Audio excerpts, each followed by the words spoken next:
Hi, Harvey Hooke here.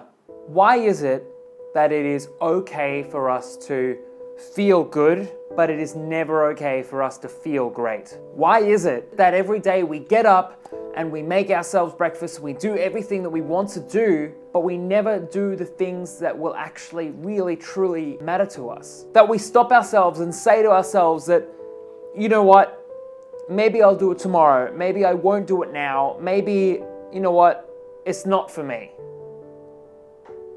The thing is that so many of us, we stop ourselves before we even start. And I'm not just talking about relationship-wise as well, I'm just talking about everything in general. That there is a small little seed in us, a seed of self-doubt that we listen to more than anything else. And the thing is, it doesn't have to be like that. It doesn't have to be this constant struggle where we get up every day and we try and disguise the fact that we don't feel good, that we don't feel worthy in ourselves with things like eating, with things like drinking, with things like other just substances, watching television, all that kind of stuff, to disguise the facts that we don't actually feel good. And there is another side to this.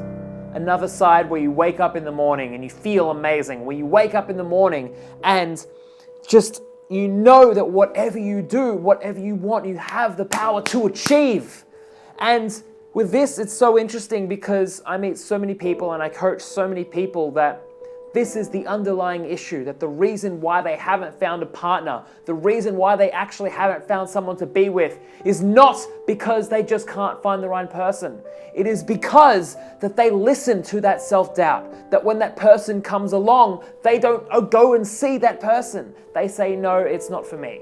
They say that it's not worth my time. Or they feel they're gonna get hurt before they even start. And so they sabotage their own relationships. They sabotage themselves just because they didn't feel good and just because they thought that they weren't even going to get there in the first place. What I'm talking to today is about being worthy. It's the idea that if you feel worthy of yourself and worthy of life and of situations and of men and of just people, everything works out. And it's that feeling of enough, of being worthy that no one or hardly any people feel. It's that little seed of self-doubt. And I want to break it up even more because we don't really know what this means. Everyone says, just feel enough, just feel great, but no one actually tells you what to do or how to do it. That there are a few people in there who feel worthy, who feel enough, and they're the ones who are like incredible business people, who are incredible entrepreneurs, or who are incredible just family people. And we're stuck thinking like, what's wrong with me? Why didn't I actually get to be there? I just want to introduce something to you. There are two voices in our body. There are two voices. The first voice is what I call the small voice. And the small voice is literally what I believe to be that little seed of self-doubt. You probably feel it right here, in your chest or a little bit lower. It's the voice that when you want to do something, it tells you no. It's the voice that we've been programmed to think because somewhere when we grew up, someone told us not to think that way. Or someone told us that we couldn't be creative. Or someone told us that we weren't worthy of love. Or maybe we got rejected or we just assumed that that's how life should be. This is the small voice talking. This isn't your voice. Because I know that your voice is actually the big voice. Is actually the voice that's inside you that roars, that screams, that knows that there's more to life than just feeling the pain every single day. And I'm talking from my own experience because I've had to get past this. But I'm also talking from all the countless women that I've coached, that the small voice inside you is often the reason why we stop ourselves from growing. And it's the big voice that we know that we have that will allow us to actually find love, that will allow us to actually keep those relationships in our lives, that will allow us to get that job, to make that business work, to work on any project. It's the small voice that stops us when someone annoys us or someone does something that jeopardizes our values. We say, That's okay. Next time I won't say that.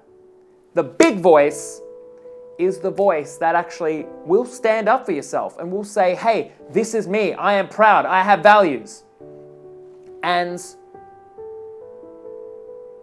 this is what coaching is about.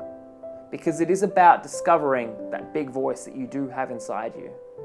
It's about not reacting. It's about finding out what there is more to life than just feeling bad all the time.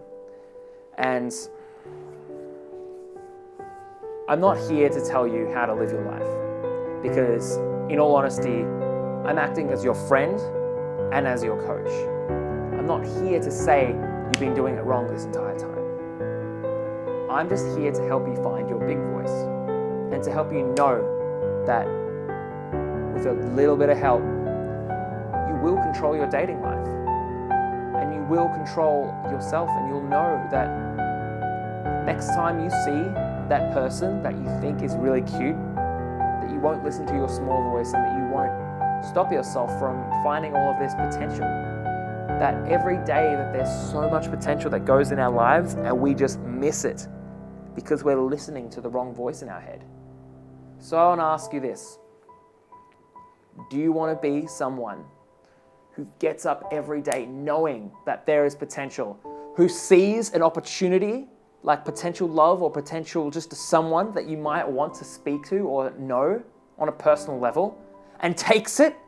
Do you want to be someone who will put themselves out there knowing that no matter what happens, they're capable of achieving what they want? Or do you want to be someone who gets up, who feels shit every single day, and who is afraid to put themselves out there because they're happy living in their little box? And I want to quote to you like one of my biggest mentors and one of my biggest inspirations as well, Andy Harrington. And one of his big quotes is that he says, "Why do we try so hard to fit in when we were born to stand out?" Anyway, if you have any questions relating to dating and stuff, feel free to comment below. Thank you so much for watching this video. It's actually really personal, this kind of stuff, that it comes from a desperation inside. Anyway, see you in the next video where dating and life and the two come together. All right, Harvey Hooke. See you later.